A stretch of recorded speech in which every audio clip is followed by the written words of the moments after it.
पिछली वीडियो में binding energy and nuclear force बतलाया गया था। आज हम रेडियो एक्टिविटी पढ़ेंगे। तो रेडियो एक्टिविटी को समझाने से पहले आप थोड़ा सा इसका डेफिनेशन देख लें।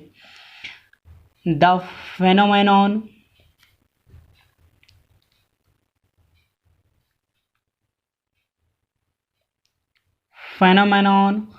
Of emission.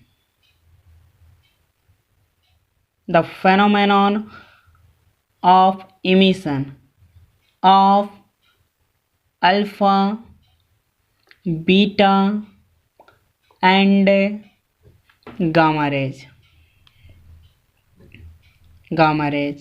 from radioactive nuclei. Radioactive nuclei is called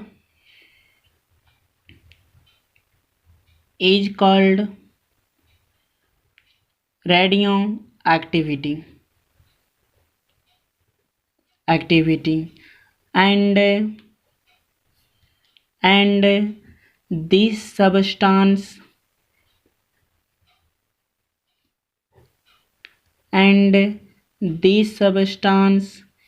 is called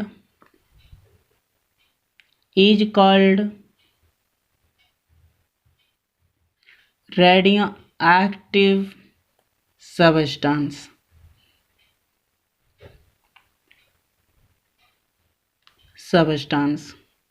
ठीक है। Radioactivity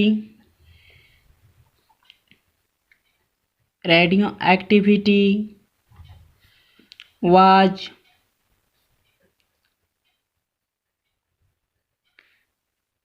discovered by Henry Becquerel, BECQUEREL, Henry Becquerel in 1896। ठीक है। यानी रेडियो एक्टिविटी का जो खोजकर्ता था उनका नाम था हेनरी बेकेरेल। इन 1896 ईस्वी में से इसका खोज किया गया था। देखिए, हेनरी बेकेरेल ने बतलाया था कि कोई इस प्रकार यूरेनियम था, यूरेनियम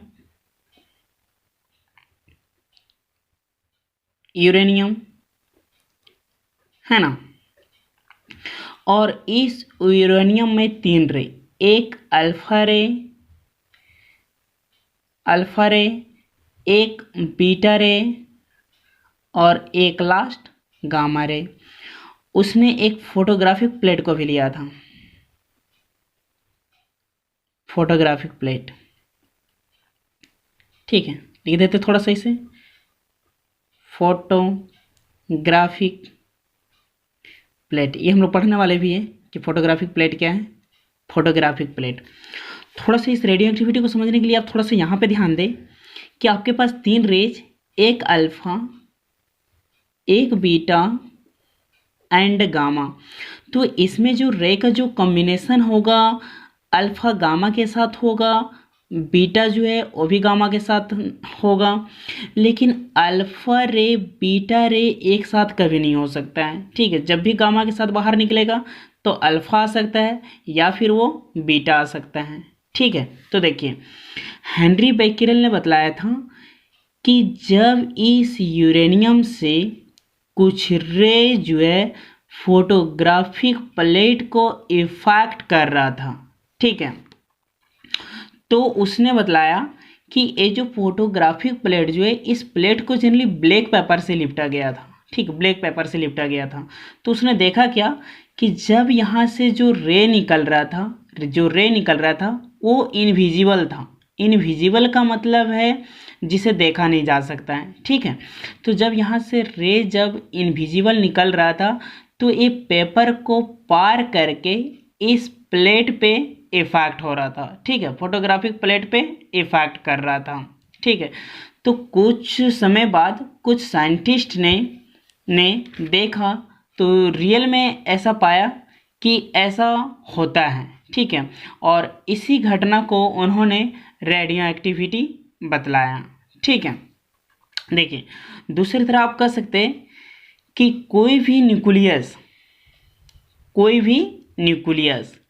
से रे निकल रही है, ठीक है। जब भी कोई न्यूक्लियस से रे निकल रही है और वह इनविजिबल हो, उसे हम रेडियो एक्टिविटी कहते हैं। हम क्या बतला रहे कि जब भी कोई न्यूक्लियस से कोई रे निकल रहा है और वह इनविजिबल हो, जिसे देखा नहीं जा सकता हो, उसे हम रेडियो एक्टिविटी कहते हैं, ठीक है। नेक्स्ट वीडियो में फिर हम लोग पढ़ेंगे एटॉमिक मास यूनिट, ठीक है। एटॉमिक मास यूनिट कहता क्या है, थोड़ा ये हम बतला दे लेते हैं। एटॉमिक मास यूनिट जो है, थोड़ा सा इसे डिफाइंड ही कर लेते, ठीक है। देखिए, थोड़ा सा देखिए, इसी वीडियो में इसे हम कंप्लीट करने का प्रयास करते हैं। देखो, it is the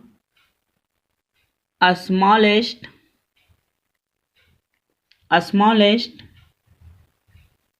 unit of mass 1/12, ठीक है। बताएंगे क्या है, the mass of one item of carbon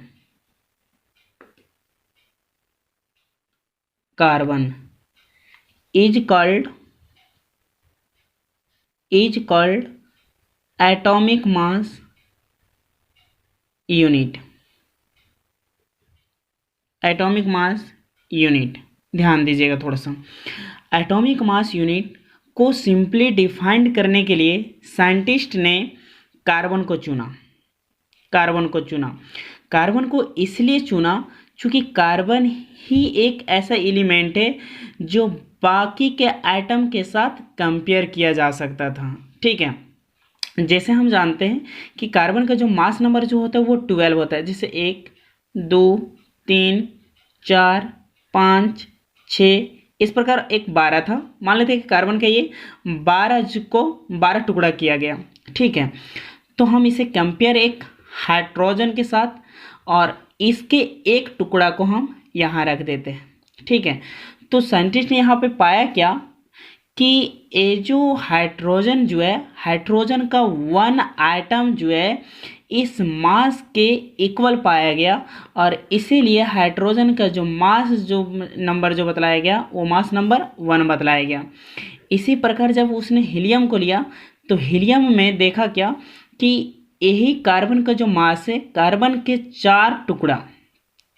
के मास के 4 टुकड़ा इस हीलियम मास के बराबर पाया, और इसी हीलियम का नंबर जो है वो 4 दिया गया। यानी आप आसानी से कह सकते हैं कि एटॉमिक मास यूनिट को सिंपली डिफाइंड करने के लिए कार्बन को ही चुना। कार्बन को इसलिए चुना क्योंकि बाकी के एटम के साथ जो कंपेयर हो रहा था वो कार्बन ही था, ठीक है। आप ऐसे भी डिफाइन करते हैं।